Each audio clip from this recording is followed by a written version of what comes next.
Hi guys, welcome back my channel. ఇప్పుడు దమ్ బిర్యానీ ఎలా prepare చేసుకోవాలో చూపిస్తాను. వీడియోలోకి వెళ్ళిపోదాం రండి.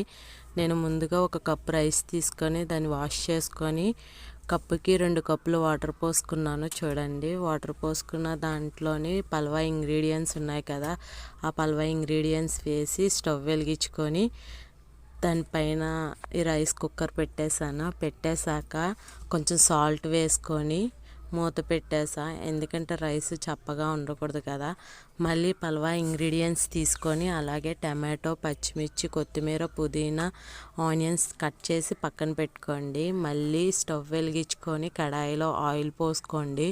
చూడండి, వీడియోలో చూపిస్తున్నట్టు పోసుకోండి. చూసారా బిర్యానీ ఎలా కుక్ అవుతుందో, బగారా రైస్ చూసారు కదా. ఇప్పుడు పల్వా ఇంగ్రీడియంట్స్ ఉన్నాయి కదా, కడాయిలోని వేసుకోవాలి. తర్వాత అవి వేగాక అల్లం వెల్లుల్లి పేస్ట్ వేసి వేయించుకోవాలి. చూడండి, వీడియోలో చూపిస్తున్నట్టు వేయించుకోండి. వేగినాక పచ్చిమిర్చి వేసి వేయించుకోవాలి. తర్వాత ఆనియన్స్ వేసి వేయించుకోవాలి. చూడండి, వీడియోలో చూపిస్తున్నట్టు వేయించుకోండి. తర్వాత టమాటోస్ వేసి వేయించుకోవాలి. తర్వాత కొంచెం పుదీనా, కొత్తిమీర వేసి వేయించుకోవాలి. చూడండి, వీడియోలో చూపిస్తున్నట్టు మొత్తం కలిసేలా వేయించుకోండి.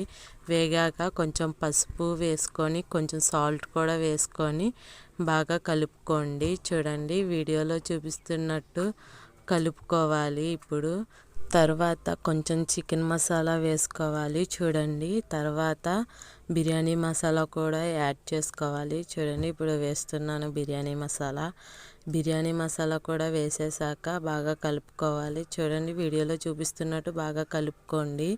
ముందుగా మనం కడిగి పెట్టుకున్న చికెన్ ఉంది కదా, ఆ చికెన్ ఇప్పుడు కడాయిలో ముందుగా కడిగి పెట్టుకున్న చికెన్ వేసి వేయించుకోవాలి. తర్వాత కొంచెం కారం వేసి వేయించుకోవాలి. చూడండి, నేను 3 స్పూన్స్ వరకు కారం యాడ్ చేసుకుంటున్నాను. ఎందుకంటే చికెన్లో కారం ఉంటేనే బాగుంటుంది, అందుకని చెప్పి నేను కారం వేసుకుంటున్నా.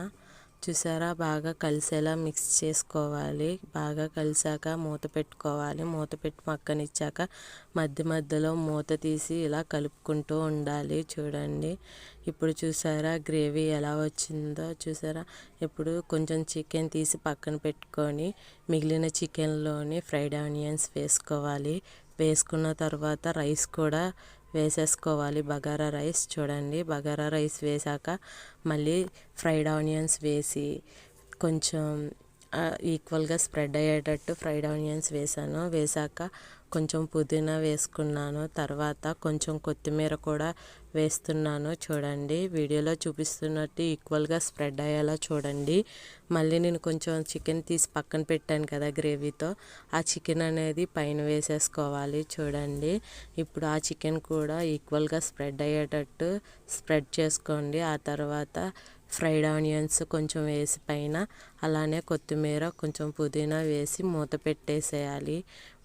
ఆవిరి బయటికి పోకూడదు కాబట్టి దానిపైన బరువైనా పెట్టండి, లేకపోతే చుట్టూ మైదా పిండితో కవర్ చేయండి. చూడండి, ఇప్పుడు మూత తీసి చూపిస్తున్నా. ఎంత బాగా కుక్ అయింది కదా బిర్యానీ. దమ్ చేసాం కదా, చాలా బాగా వచ్చింది. దమ్ బిర్యానీ ఎంతమందికి ఇష్టమో కామెంట్ సెక్షన్లో కామెంట్ చేయండి. అలాగే మా వీడియోస్ని సపోర్ట్ కూడా చేయండి. ప్లీజ్ ఫ్రెండ్స్, మా వీడియోస్కి లైక్ చేయండి, సబ్స్క్రైబ్ కూడా చేసుకోండి. మీరు కూడా ఖచ్చితంగా దమ్ బిర్యానీ ట్రై చేసి ఎలా వచ్చిందో కామెంట్ సెక్షన్లో కామెంట్ చేయండి. ప్లీజ్ ఫ్రెండ్స్, సపోర్ట్ చేయండి. కంపల్సరీ మా వీడియోస్కి లైక్ చేయండి, సబ్స్క్రైబ్ కూడా చేసుకోండి. ఇలాంటి మంచి మంచి వీడియోస్ ఇంకెన్నో వస్తాయి. చూసారా, చికెన్ కూడా ఎంత జ్యూసీగా సాఫ్ట్గా వచ్చిందో.